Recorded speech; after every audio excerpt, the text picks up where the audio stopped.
السلام علیکم ورحمۃ اللہ تعالی وبرکاتہ۔ نحمده ونصلي ونسلم على رسوله الكريم اما بعد فاعوذ بالله من الشيطان الرجيم بسم الله الرحمن الرحيم ان الله وملائكته يصلون على النبي يا ايها الذين آمنوا صلوا عليه وسلموا تسليما اللهم صل على سيدنا ومولانا محمد معدن الجود والكرم وآله الكرام وابنه الكريم وبارك وسلم صلاة وسلاما عليك يا رسول الله صلی اللہ تعالی علیہ وسلم۔ سورہ بقرہ آیت نمبر 30 کی تفسیر ہے۔ اللہ تبارک و تعالی ارشاد فرماتا ہے وَإِذْ قَالَ رَبُّكَ لِلْمَلَائِكَةِ إِنِّي جَاعِلٌ فِي الْأَرْضِ خَلِيفَةً قالوا أتجعل فيها من يفسد فيها ويسفك الدماء ونحن نسبح بحمدك ونقدس لك قال إني أعلم ما لا تعلمون۔ اور یاد کرو جب تمہارے رب نے فرشتوں سے فرمایا میں زمین میں اپنا نائب بنانے والا ہوں، تو انہوں نے عرض کیا کہ کیا تو زمین میں اسے نائب بنائے گا جو اس میں فساد پھیلائے گا اور خون بہائے گا، حالانکہ ہم تیری حمد کرتے ہوئے تیری تسبیح بیان کرتے ہیں اور تیری پاکی بیان کرتے ہیں۔ فرمایا بے شک میں وہ جانتا ہوں جو تم نہیں جانتے۔ یہاں پر اس آیت کریمہ کے اندر حضرت آدم علیہ السلام اور فرشتوں کے واقعات کا ضمنی تبصرہ کیا گیا، اور حضرت آدم علیہ السلام کو جو اللہ تبارک و تعالیٰ نے اپنا خلیفہ بنایا اس کا ذکر اس آیت کریمہ کے اندر ہے۔ تو اس سے پہلے یعنی کچھ باتیں اس کے تعلق سے تفسیری گفتگو ہو اس سے پہلے ایک مرتبہ آیات کی روشنی میں واقعہ بیان کرتے ہیں حضرت آدم علیہ السلام کو پیدا کرنے کا اور ان کو خلیفہ بنانے کا، اور فرشتوں کی جو گفتگو ہوئی اس کو پہلے یہاں پہ بیان کر دیتے ہیں۔ واقعے کا خلاصہ یہ ہے کہ اللہ تعالیٰ نے حضرت آدم علیہ السلام کی تخلیق سے پہلے فرشتوں سے فرمایا کہ میں زمین میں ایک خلیفہ بنانے والا ہوں، یعنی حضرت آدم علیہ السلام ابھی پیدا نہیں ہوئے۔ حضرت آدم علیہ السلام کی پیدائش سے پہلے اللہ تبارک و تعالیٰ نے فرشتوں سے فرمایا کہ میں زمین میں اپنا نائب بنانے والا ہوں۔ تو اس پر فرشتوں نے عرض کیا کہ اے اللہ عز و جل، کیا تو زمین میں اس کو نائب بنائے گا جو زمین میں فساد پھیلائے گا، یعنی لڑائی جھگڑے وغیرہ کرے گا اور اس میں خون بہائے گا، حالانکہ ہم ہر وقت تیری تسبیح و تحمید بیان کرتے ہیں۔ مطلب یہ تھا فرشتوں کے عرض کرنے کا کہ ہم ہر وقت تیری عبادت کرتے ہیں اور تو نے جو کام ہمیں سپرد کیا ہم اسی کام میں لگے رہتے ہیں، اور فرشتے معصوم ہیں اور فرشتے کبھی بھی اللہ تعالیٰ کی نافرمانی نہیں کرتے۔ فرشتوں نے اس وجہ سے اللہ کی بارگاہ میں عرض کیا کہ ہم کبھی بھی تیری نافرمانی نہیں کرتے، تیری تسبیح بیان کرتے رہتے ہیں، تیری حمد بیان کرتے رہتے ہیں، تیری پاکی بیان کرتے رہتے ہیں۔ فرشتوں کے یہ عرض کرنے کا مقصد یہ تھا کہ ہم خلیفہ ہونے کے زیادہ حقدار ہیں، یعنی انسان کے مقابلے میں ہمیں خلیفہ بنانا چاہیے۔ تو ایک بات یہاں پر یہ بھی ذہن میں رہے کہ فرشتوں نے اعتراض کے طور پر نہیں کہا تھا کہ اللہ تبارک و تعالیٰ کی ذات پر اعتراض کرنا کفر ہے، اور فرشتے یہ کر ہی نہیں سکتے، فرشتوں کی طرف سے اس کا تصور ہی نہیں کیا جا سکتا، کیونکہ وہ کبھی بھی اللہ کی نافرمانی نہیں کرتے تو کفر کیسے کر سکتے ہیں۔ انہوں نے یہ بات عرض کی تھی اللہ تبارک و تعالیٰ کی بارگاہ میں حضرت آدم کو خلیفہ بنانے کی حکمت جاننے کے لیے کہ ان کو خلیفہ کیوں بنایا جا رہا ہے، اس میں راز کیا ہے وہ ہمیں پتہ چل جائے۔ فرشتوں نے اس لیے اللہ کی بارگاہ میں عرض کیا تھا۔ اچھا ایک اور چیز یہاں پر، جب اللہ تبارک و تعالیٰ نے یہ فرشتوں سے ارشاد فرمایا کہ میں زمین میں اپنا خلیفہ بنانے والا ہوں، تو فرشتوں نے یہ کیوں کہا تھا کہ ایسے کو زمین میں خلیفہ بنائے گا جو فساد پھیلائے گا، خون ریزیاں، جبکہ ابھی انسان پیدا ہی نہیں ہوئے تھے؟ تو خون ریزی یا فساد پھیلانا، لڑائی جھگڑا، جنگ و جدال یہ تو بعد میں ہونے والا تھا، تو فرشتوں کو کیسے پتا چلا؟ فرشتوں نے یا تو لوح محفوظ پر دیکھ لیا تھا کہ فرشتوں کی تو وہاں تک رسائی تھی لوح محفوظ، لوح محفوظ یہ وہ تختی ہے جس میں دنیا جب سے بنی ہے اور جب تک رہے گی قیامت تک کی ساری چیزیں اس میں لکھی ہوئی ہیں، سارے انسانوں کی تقدیریں لکھی ہوئی ہیں، ساری تفصیلات، ساری مخلوقات کی تفصیلات، سب کچھ اس میں لکھا ہوا ہے لوح محفوظ کے اندر۔ یا تو فرشتوں نے اس میں دیکھ لیا تھا کہ انسان پیدا ہوگا تو ایسا ایسا ہوگا، یہ فساد پھیلائیں گے، لڑائی جھگڑا کریں گے، یا پھر یہ کہ فرشتوں نے جنات پر انسانوں کو قیاس کیا تھا، کیونکہ یہ بات آپ کی معلومات میں ہونی چاہیے کہ انسان سے پہلے جنات کو پیدا کیا گیا. انسان سے پہلے جنات کو پیدا کیا گیا. جنات یہ انسان کے پہلے کی مخلوق ہے. تو ہوا کیا؟ اب جنات کو یہاں دنیا میں آباد کر دیا. انسانوں سے پہلے زمین پر وہ آباد ہوئے. اب انہوں نے وہی معاملہ، لڑائی جھگڑا فساد خون ریزیاں آپس میں ان کے اعتبار سے خوب انہوں نے فساد پھیلایا زمین کے اندر جنات نے. تو اللہ تبارک و تعالیٰ، تفسیر جلالین کے اندر لکھا ہے، اللہ تبارک و تعالیٰ نے فرشتوں کو بھیجا. یہ زمین میں فساد پھیلا رہے تھے، جبکہ یہ زمین حقیقی طور پر انسانوں کے لیے بنائی گئی تھی، لیکن جنات بھی تو ایک مخلوق ہے اور وہ بھی زمین میں آباد رہنے والی تھی. تو فرشتوں کو اللہ تبارک و تعالیٰ نے بھیجا. فرشتوں نے جنات جو فساد پھیلانے والے جنات تھے ان کو ہانک دیا جزیروں کی طرف اور سمندروں کی طرف. جنات کو کہاں پر ہانک دیا؟ جزیروں کی طرف، آئلینڈ، اور یہ سمندروں کی طرف جنات کو. اور وہ خاص طور پہ کون سے جنات تھے؟ وہ خبیث جنات جس کو ہم لوگ کہتے ہیں، شریر جنات، کیونکہ وہی تو لڑائی جھگڑا کریں گے. اب ان میں بھی نیک بھی ہوتے ہیں، برے بھی ہوتے ہیں، ان میں کافر بھی ہوتے ہیں، مومن بھی ہوتے ہیں جنات کے اندر. تو انہی لوگوں کو بھگایا گیا کیونکہ وہی فساد پھیلا رہے تھے. اسی وجہ سے فرمایا جاتا ہے، ہمارے بزرگ علماء فرماتے ہیں کہ سمندر کنارے پر جانے میں احتیاطیں کرنی چاہیے. سمندر میں یہ مخلوق رہتی ہے اور یہ انسانوں کو نقصان بھی پہنچاتے ہیں. خاص طور پر خواتین کو بہت زیادہ احتیاط کرنی چاہیے. اب خواتین، ہمارے معاشرے کا یہ ماحول بن گیا کہ پردہ بالکل ختم ہوتا جا رہا ہے اور بے پردگی کے ساتھ وہ چلی جاتی ہیں دریا کناروں پر اور سمندر کے کناروں پر، ندیوں کے کنارے پر. اب وہ جنات کے اس میں آ جاتی ہیں. پھر جنات کبھی دیکھ لیتے ہیں، اور خاص طور پر جنات جو ہے وہ بال پر بہت جلدی فدا ہو جاتے ہیں. میں نے اس دن یہ باتیں وہاں تفسیر نعیمی کے درس میں بھی بیان کی تھی کہ بال کھلے ہوتے ہیں اور بال کی خوبصورتی زیادہ ان کو اٹریکٹ کرتی ہے جنات کو. اور اسی وجہ سے بالوں کے پردے کی بہت زیادہ اہمیت ہے اسلام کے اندر کہ بال کو بھی چھپانا ضروری ہے، بال بھی ظاہر نہیں ہونے چاہیے. حضرت بی بی فاطمہ کے بارے میں آپ نے سنا ہوگا کہ ان کے سر کے دوپٹے کو آسمان نے نہیں دیکھا، بالوں پہ دیکھنے کی بات دور ہے. تو یہ بی بی فاطمہ کا پردہ تھا، تو ہمیں اس سے سبق لینا چاہیے کہ نہیں. میں آپ کو اس لیے کہہ رہا ہوں کہ آپ گھر کے حاکم ہیں، مرد حضرات گھر کے حاکم. یہ الگ بات ہے کہ ابھی یہ جو ایسا دور آ گیا ہے کہ مرد عورت بن گئے، عورت مرد بن گئی. یہ کڑوی بات ہے. یعنی مطلب کیا؟ مرد عورت یعنی جنس تبدیل نہیں ہو گئی، جینڈر تبدیل نہیں ہو گیا. یہ اپنی حقیقت کو بھول گئے وہ لوگ. اللہ تبارک و تعالیٰ نے مرد کو حاکم بنایا ہے، عورت کو محکوم بنایا، آرڈر ماننے والی. اور مرد کے حکم چلائے اور عورت پر لازم ہے کہ وہ اس کے حکم پر عمل کرے. الرجال قوامون علی النساء، قرآن مجید کے اندر ہے کہ مرد یہ عورتوں پر حاکم ہے. اب گھروں میں ہم دیکھتے ہیں اپنے معاشرے میں اس کا الٹا ہو گیا، عورتیں حکم چلا رہی، عورتیں مرد پر حکم چلا رہے. تو الٹا ہو گیا، مطلب حقیقت الٹی ہو گئی. مرد عورت بن گیا اور عورت مرد بن گئی ہے. یہ معاملات ہم دیکھتے ہیں، آپ کے سامنے بھی یہ سب چیزیں آپ نے مشاہدہ کیا ہوگا. گھروں میں ایسا ماحول بنا ہوا ہے، اللہ کی پناہ. بعض عورتیں تو ایسی ناہنجار ہیں کہ شوہر کو گالیاں تک دے دیتی ہیں. شوہر کے مرتبے کا کوئی لحاظ نہیں ہے، اس کا ادب کیسا ہونا چاہیے، اس کی تعظیم احترام سب پسے پشت ڈال دیا. کتا آ گیا کتا جا رہا ہے، ایسی بھی ہم نے جملے سنے ہیں. شوہر کو کتا بولتی. ایسی عورت کا کیا انجام ہوگا آپ سوچیں، جو شوہر کی شان میں ایسی گستاخی کرتی ہے. تو جہنم میں نہیں جائے گی تو کہاں جائے گی؟ بہرحال بات کہاں سے کہاں نکل گئی. تو عرض یہ کر رہا تھا، کیا بات تھی کہ فرشتوں کو پتا کیسے چلا. تو وہ جنات کی بات تھی. تو جنات وہ پردے کا حکم، وہ کہاں سے کہاں بات چلی گئی. تو پردہ، جنات جو ہے وہ شریر جو جنات ہوتے ہیں وہ انسانوں کو پریشان کرتے ہیں، تو اس میں ہمیں احتیاط کرنی چاہیے. اسی وجہ سے کچھ وظائف بھی بتائے گئے. دریا کنارے پر جائیں تو یہ وظیفہ پڑھ کے جانا چاہیے. سمندر پہلے تو جانے میں احتیاط، اور خاص طور پر خواتین کو تو جانا ہی نہیں چاہیے. اور جزیروں وغیرہ میں تو بہت زیادہ معاملات ہوتے ہیں جو سنسان جزیرے ہوتے ہیں، وہاں پر جنات یہ ان کو ہانکا گیا ہے، فرشتوں نے ہانکا. تو انسانوں سے پہلے یہاں پر جنات کو آباد کیا گیا تھا، زمین پر جنات کو بسایا گیا. انہوں نے فساد پھیلایا، انہوں نے خون ریزیاں کی، انہوں نے جنگ و جدال کیا، لڑائی جھگڑے کیے. تو فرشتوں نے ان پر قیاس کیا تھا، یعنی وہ بھی ایک مخلوق، انسان بھی ایک مخلوق.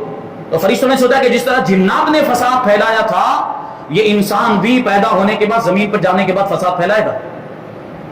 اب یہاں پہ دیکھیں ایک پوائنٹ یہ بھی ہے، وَإِذْ قَالَ رَبُّكَ لِلْمَلَائِكَةِ إِنِّي جَاعِلٌ فِي الْأَرْضِ خَلِيفَةً، میں کہاں خلیفہ بنانے والا ہوں؟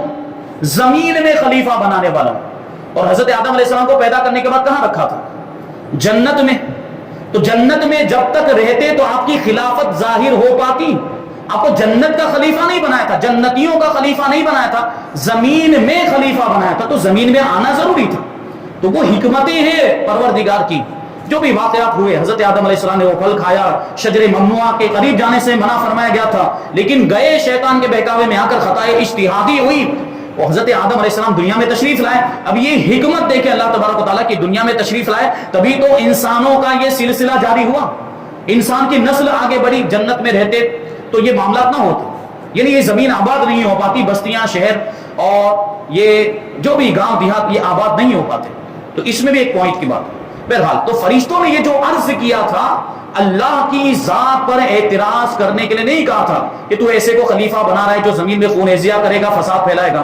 حالانکہ ہم خلافت کے زیادہ حقدار ہیں، خلیفہ بنائے جانے کے، نائب بنائے جانے کے زیادہ حقدار ہیں۔ جب یہ فرشتوں نے بات کہی، اچھا دو باتیں تھیں، تفسیر جلالین شریف کے حوالے سے ہی آپ کو بتا، وہ دوسری تفاسیر میں بھی یہ بات ذکر کی ہے کہ فرشتوں نے ایک بات تو اللہ کے سامنے ظاہر کر دی تھی، وہ یہ والی بات کیا کہ تو ایسے کو خلیفہ بنانے والا ہے جو زمین میں فساد پھیلائے گا، زمین میں خون، یہ بات اللہ کے سامنے انہوں نے اللہ کی بارگاہ میں بول دی تھی، لیکن ایک بات انہوں نے چھپا کے رکھی تھی۔ کون سی بات؟ وہ بات یہ تھی، آپس میں انہوں نے، فرشتوں نے آپس میں یہ کلام کیا تھا، یہ گفتگو کی تھی کہ اللہ تبارک و تعالی ہم سے زیادہ علم والی اور ہم سے بہتر کسی مخلوق کو پیدا نہیں کرے گا، ہم سے زیادہ علم والی اور ہم سے بہتر مخلوق کو پیدا نہیں کرے گا، یہ آپس میں انہوں نے بات کی تھی۔ اب اللہ تبارک و تعالیٰ سے تو کچھ پوشیدہ نہیں رہتا، اللہ تعالیٰ تو چھپی باتوں کو بھی جانتا ہے، ظاہر باتوں کو بھی جانتا ہے۔ تو جو فرشتوں نے اللہ کی بارگاہ میں عرض کیا تھا، اللہ تعالیٰ اس کو بھی جانتا، اور جو انہوں نے چھپایا تھا آگے اس کا بھی ذکر آئے گا، یہ اس کی طرف اشارہ کر رہا ہوں آیت کریمہ کے اندر جو موجود ہے۔ تو انہوں نے جو چھپایا تھا اللہ تبارک و تعالیٰ کو اس کا بھی علم تھا۔ تو اللہ تعالیٰ نے فرمایا کہ جو مجھے معلوم وہ تمہیں نہیں معلوم، یعنی انسان کو پیدا کرنے میں میری جو حکمتیں ہیں وہ میں جانتا ہوں، تم نہیں جانتے۔ پھر اللہ تعالیٰ نے حضرت آدم علیہ السلام کی تخلیق کے بعد، ان کو پیدا کرنے کے بعد انہیں تمام چیزوں کے نام سکھا دیے، اور پھر ان چیزوں کو فرشتوں کے سامنے پیش کر کے فرمایا کہ اگر تم اس بات میں سچے ہو کہ تم ہی خلافت کے مستحق اور حقدار ہو تو ان چیزوں کے نام بتاؤ۔ فرشتوں نے یہ سن کر عرض کی، اے اللہ ہمیں تو صرف اتنا ہی علم ہے جتنا تو نے ہمیں سکھایا، یعنی یہ نام ہم نہیں بتا سکتے، ساری علم و حکمت تو تیرے پاس ہے۔ پھر اللہ تعالیٰ نے حضرت آدم علیہ السلام سے فرمایا کہ اے آدم تم انہیں ان تمام اشیاء کے تمام چیزوں کے نام بتاؤ۔ جب حضرت آدم علیہ السلام نے انہیں ان اشیاء کے نام بتا دیے تو اللہ تعالیٰ نے فرمایا، اے فرشتوں کیا میں نے تمہیں نہ کہا تھا کہ میں آسمانوں اور زمین کی تمام چھپی چیزوں کو جانتا ہوں اور تمہاری ظاہر اور پوشیدہ باتوں کو بھی جانتا ہوں۔ فرشتوں نے ایک بات تو ظاہر کی تھی اور ایک بات کو پوشیدہ رکھا تھا، اللہ تعالیٰ نے اس کے تعلق سے فرمایا کہ میں تمہاری ظاہر اور پوشیدہ ساری باتوں کو جانتا ہوں۔ اب دیکھیں حضرت آدم علیہ السلام کو فرشتوں پر فضیلت دی گئی، لیکن کس چیز کی وجہ سے فضیلت دی گئی؟ علم کی وجہ سے۔ حضرت آدم علیہ السلام کو اللہ تبارک و تعالیٰ نے تمام اشیاء، ابھی اس کی تفصیل آگے ہم سنیں گے کہ تمام اشیاء کا علم دینے کا مطلب کیا ہے، وہ بھی بڑی حیرت انگیز بات۔ حضرت آدم علیہ السلام کو اللہ تبارک و تعالیٰ نے ساری چیزوں کا علم دے دیا، اور پھر فرشتوں سے کہا کہ تم ان اشیاء کے نام بتاؤ، وہ نہیں بتا پائے۔ وہ علم میں برتری ثابت ہو گئی حضرت آدم علیہ السلام کی، اور علم کی وجہ سے فضیلت دی۔ تو علم بڑی جو ہے اہمیت اور فضیلت والی چیز ہے۔ علم کے ذریعے اللہ تبارک و تعالیٰ بہت سے مراتب عطا فرماتا ہے، بہت سے انعامات اور اکرامات سے نوازتا ہے۔ تو ہمیں زندگی، پوری زندگی علم حاصل کرنے میں، کیونکہ علم تو ایک سمندر ہے، وہ ختم ہونے والا نہیں ہے۔ کبھی بھی انسان یہ دعویٰ نہیں کر سکتا کہ میں نے سب کچھ سیکھ لیا، میں سب کچھ جان گیا، کبھی بھی کوئی انسان یہ دعویٰ نہیں کر سکتا۔ یہ نا سمند، وہ کیا کہیں گے، بحر نا پیدا کنار، یہ فارسی میں ایک لفظ جملہ بولا جاتا ہے، ایسا سمندر جس کا کنارہ ظاہر ہی نہیں ہوتا ہے۔ یہ علم ایک ایسا سمندر ہے، تو علم حاصل کرتے ہی رہنا چاہیے، خاص طور پر ہم اور آپ۔ تو سب سے پہلے تو دین کا علم حاصل کریں، حلال و حرام، جائز و ناجائز، اور خاص طور پر اسلامی عقائد کا علم ضرور حاصل کرنا چاہیے، خاص طور پر اس پرفتن دور میں۔ یہ طرح طرح کے فتنے سامنے آ رہے ہیں، گمراہ فرقے لوگوں کو گمراہ کرنے کی کوششیں کر رہے ہیں، یہ بد مذہب لوگوں کو گمراہ کرنے کی کوشش کر رہے ہیں۔ تو ہمیں کیا کرنا چاہیے؟ ہمیں تو اپنے عقائد کو تو کم سے کم پختہ کرنا چاہیے، ہمیں تو مضبوط ہو جانا چاہیے۔ بہرحال تو یہ چیز ہے، علم بہت اہمیت کی حامل چیز ہے۔ اللہ تعالیٰ ارشاد فرماتا ہے کہ انی جاعل فی الارض خلیفہ، کہ بے شک میں زمین میں اپنا خلیفہ، اپنا نائب بنانے والا ہوں۔ خلیفہ اسے کہتے ہیں جو احکامات جاری کرنے اور دیگر اختیارات میں اصل کا نائب ہوتا ہے. جیسے کہ ایک بادشاہ، دنیاوی اعتبار سے سمجھانے کی کوشش کروں، ایک بادشاہ ہے، اس نے اپنا ایک نائب بنایا ہوا ہے، اس نے اپنا مان لیجئے کہ ایک سیکریٹری بنایا ہوا ہے.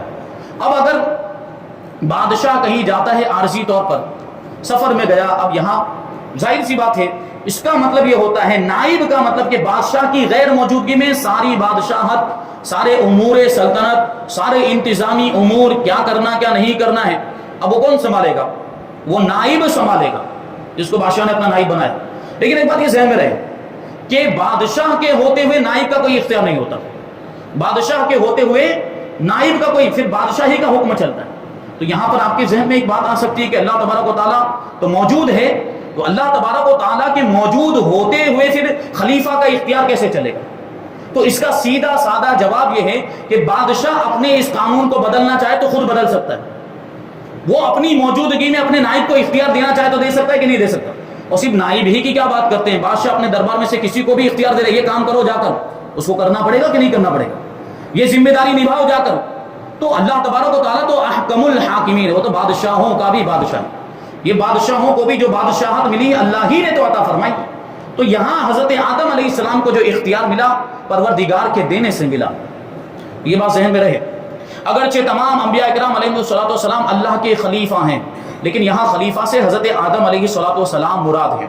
اور فرشتوں کو حضرت آدم علیہ السلام کی خلافت کی خبر اس لیے دی گئی کہ وہ ان کے خلیفہ بنائے جانے کی حکمت دریافت کریں اور ان پر خلیفہ کی عظمت و شان ظاہر ہو جائے کہ ان کو پیدائش سے پہلے ہی خلیفہ کا لقب عطا کر دیا گیا ہے، اور آسمان والوں کو ان کی پیدائش کی بشارت دے دی گئی، یعنی خوشخبری دے دی گئی ہے. یہ بات بھی بڑی اہم یاد ہے کہ اللہ تعالیٰ اس سے پاک ہے کہ اس کو کسی سے مشورے کی حاجت. یہاں بظاہر اللہ تبارک و تعالیٰ اور فرشتوں کے درمیان جو کلام ہوا، اس سے بظاہر یہ معلوم ہوتا ہے کہ اللہ تعالیٰ نے فرشتوں سے مشورہ کیا، جبکہ اللہ تبارک و تعالیٰ فرشتوں سے مشورہ کرنے سے پاک، اس کو کسی کے مشورے کی حاجت ہی نہیں، وہ تو جو چاہے کرے. اذا قضى الله امرا يقول له كن فيكون، کہ جب کسی بھی چیز کا اللہ تبارک و تعالیٰ ارادہ فرماتا ہے، اس سے کن فرماتا ہے، وہ چیز وجود میں آ جاتی ہے، وہ ہو جاتی ہے. کسی کو پوچھنے کی ضرورت نہیں ہے، کسی کا مشورہ لینے کی ضرورت نہیں. پوچھنے کا مطلب ہے کہ اللہ تعالیٰ اس کا محتاج، اللہ تعالیٰ کسی کا محتاج نہیں ہے. تو یہاں پھر یہ بظاہر ایسی گفتگو کیوں ہوئی؟ تو یہ مخلوقات اور انسانوں کی تعلیم کے لیے کہ انسان اگر اپنا کوئی کام کرنے کے لیے جا رہے ہوں، کوئی ضروری کام، کوئی اہم کام، تو انہیں آپس میں مشورہ کرنا چاہیے. آپس میں جب وہ مشورہ کریں گے تو اس کے بڑے فائدے ہیں، کیونکہ ہر انسان کی سوچ ایک جیسی نہیں ہوتی، صلاحیتیں ہر انسان کی الگ الگ، اور سوچ الگ ہے، فکر الگ ہے، تجربات کا بھی فرق ہوتا ہے، کسی کو زیادہ تجربہ، کسی کو کم تجربہ، کسی کو اچھا ایکسپیرینس ہے. اب یہ کسی مخصوص معاملے کے اندر ہو تو اس مخصوص معاملے سے تعلق رکھنے والے ماہرین سے، ایکسپرٹ سے پھر مشورہ لینا ضروری بھی ہو جاتا ہے بسا اوقات. تو یہ تعلیم کے لیے فرمایا گیا. تو البتہ یہاں خلیفہ بنانے کی خبر فرشتوں کو ظاہری طور پر مشورے کے انداز میں دی گئی. اس سے اشارتاً معلوم ہوتا ہے کہ کوئی اہم کام کرنے سے پہلے اپنے ماتحت افراد سے مشورہ کر لیا جائے تاکہ اس کام سے متعلق ان کے ذہن میں کوئی خلش ہو تو اس کا ازالہ ہو جائے. ابھی ہو سکتا ہے ہمارے ماتحت، ہمارے نیچے کام کرنے والے لوگ، اگر ہم کوئی کام کا فیصلہ کریں، ہو سکتا ہے ان کو کوئی اعتراض ہو، ان کے ذہن میں کوئی سوال ہو کہ ہمارے باس ایسا کیوں کر رہے ہیں، ہمارے سیٹ ایسا کیوں کر رہے ہیں. تو ہم ان سے مشورہ لیں گے تو وہ اپنا اعتراض سامنے بیان کر دیں گے، تو ان کا جو بھی اعتراض، سوال، جو بھی خلیش ہے وہ دور ہو جائے گی. پھر آپس میں مل جل کر کام کرنے میں آسانیاں پیدا ہو جائیں گی، یا کوئی ایسی مفید رائے مل جائے جس سے وہ کام مزید بہتر انداز سے ہو جائے. اللہ تعالیٰ نے اپنے حبیب صلی اللہ علیہ وسلم کو بھی صحابہ کرام رضی اللہ تعالیٰ عنہم سے مشورہ کرنے کا حکم دیا، جیسا کہ سورہ آل عمران میں اللہ تعالیٰ کا ارشاد ہے وَشَاوِرْهُمْ فِي الْأَمْرِ، اور کاموں میں ان سے مشورہ لیتے رہو. اور انصار صحابہ کرام رضوان اللہ تعالیٰ علیہم کا وصف بیان کرتے ہوئے، انصار صحابہ کرام کون سے صحابہ؟ مدینہ منورہ کے رہنے والے صحابہ کرام، اور جو ہجرت کر کے مکہ مکرمہ سے آئے تھے ان کو کیا کہا جاتا ہے؟ مہاجرین صحابہ کرام. اور انصار صحابہ کرام مدینہ منورہ کے وہ صحابہ. اب ان کو انصار کیوں کہا جاتا ہے؟ بات آ گئی تو عرض کر دوں، یہ ضروری معلومات ہے. انصار کا معنی ہوتا ہے مدد کرنے والے. اب مدینہ منورہ کے صحابہ کرام کو مدد کرنے والا کیوں کہا جاتا ہے؟ کیونکہ جب صحابہ کرام مکہ مکرمہ سے ہجرت کر کے مدینہ آئے تھے تو کن لوگوں نے مدد کی تھی؟ مدینہ منورہ کے صحابہ نے ان کی مدد کی تھی. اور مدد کا انداز کیا تھا؟ کسی کے پاس اگر 2 گھر تھے تو ایک گھر مہاجر صحابی کو سونپ دیا. اللہ کے رسول صلی اللہ علیہ وسلم نے ایک انصاری صحابی اور ایک مہاجر صحابی کو لیا اور دونوں کے درمیان بھائی چارہ قائم کیا. اور روایتوں میں آیا ہے، صحابہ اکرام بیان کرتے ہیں کہ ان دونوں کے دلوں میں ایسی محبت پیدا ہو گئی جیسی سگے بھائیوں کے درمیان بھی نہیں ہوتی. یہاں تک روایتوں میں آیا کہ اگر کسی کی 2 بیویاں تھیں تو اپنی ایک بیوی کو طلاق دے کر مہاجر ان کا جو بھائی تھا اس کے نکاح میں دے دیا. ایسا قربانی اور ایثار کا جذبہ کہاں پر ہوگا؟ یہ حضور پاک صلی اللہ علیہ وسلم کے الفاظ کی تاثیر تھی. حضور نے صرف اتنا فرمایا کہ آج سے تم دونوں بھائی تو سگے بھائیوں سے بھی زیادہ محبت پیدا ہو گئی. تو انصار صحابہ کرام رضی اللہ تعالیٰ عنہم کا وصف یعنی ان کی خوبی بیان کرتے ہوئے ارشاد فرمایا کہ وَأَمْرُهُمْ شُورَىٰ بَيْنَهُمْ، کہ ان کا کام ان کے باہمی مشورے سے ہوتا ہے. یعنی انصار صحابہ کرام کوئی بھی اہم کام کرتے ہیں، کوئی بھی ضروری کام، تو آپس میں پہلے مشورہ کرتے ہیں. حضرت انس بن مالک رضی اللہ تعالیٰ عنہ سے روایت ہے کہ نبی کریم صلی اللہ علیہ وسلم نے ارشاد فرمایا جس نے استخارہ کیا وہ نامراد نہ رہا. اب استخارہ کرنے کا مطلب اللہ سے بھلائی طلب کرنا. اب اس کے بہت سارے طریقے ہو سکتے ہیں. استخارے کی نماز بھی ہوتی ہے، استخارے کے بہت سارے دوسرے عمل بھی ہوتے ہیں جن سے پتہ چل جاتا ہے کہ ہم جو کام کرنے جا رہے ہیں یہ کام ہمیں کرنا چاہیے یا نہیں کرنا چاہیے، یہ کام ہمارے لیے مفید ہوگا یا نقصان دہ ہوگا. استخارے میں یہی بات معلوم کی جاتی ہے. اور استخارہ یہ رب سے ہوتا ہے، رب سے بھلائی طلب کرنا، رب سے خیر طلب کرنا.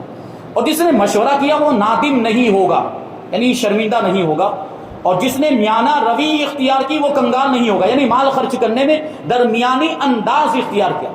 بہت زیادہ ہاتھ کھول بھی نہیں دیا اور بالکل کنجوس بھی نہیں بن گیا، بلکہ درمیانی انداز میں وہ خرچ کرتا رہا تو وہ کبھی کنگال نہیں ہوگا. اپنی ضرورتوں کا بھی خیال کریں اور صدقات و خیرات بھی کرتے رہیں تو اللہ تعالیٰ برکتیں عطا فرماتا ہے.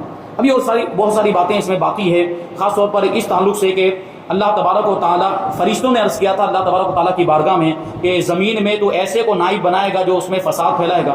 تو فرشتوں کا مقصد کیا تھا وہ میں اجمالی طور پر بیان کر چکا ہوں. پھر فرشتوں کے تعلق سے بنیادی معلومات، فرشتے کیسی مخلوق ہیں، کس چیز سے بنے ہیں. اور پھر اللہ تبارک و تعالیٰ نے حضرت آدم علیہ السلام کو جو ساری چیزوں کے نام سکھائے تھے، تو نام سکھانے سے کیا مراد، خالی نام بتا دیے یا اس کی تفصیل؟ انشاءاللہ تبارک و تعالیٰ یہ ساری چیزیں آئندہ درس میں ہم شامل کریں گے. اللہ تبارک و تعالیٰ کی بارگاہ میں دعا ہے کہ جو کچھ بھی بیان ہوا اس پر ہم سب کو عمل کرنے کی توفیق عطا فرمائے اور نور قرآن سے ہم سب کے دلوں کو روشن اور منور فرمائے. وما علینا الا البلاغ. السلام علیکم.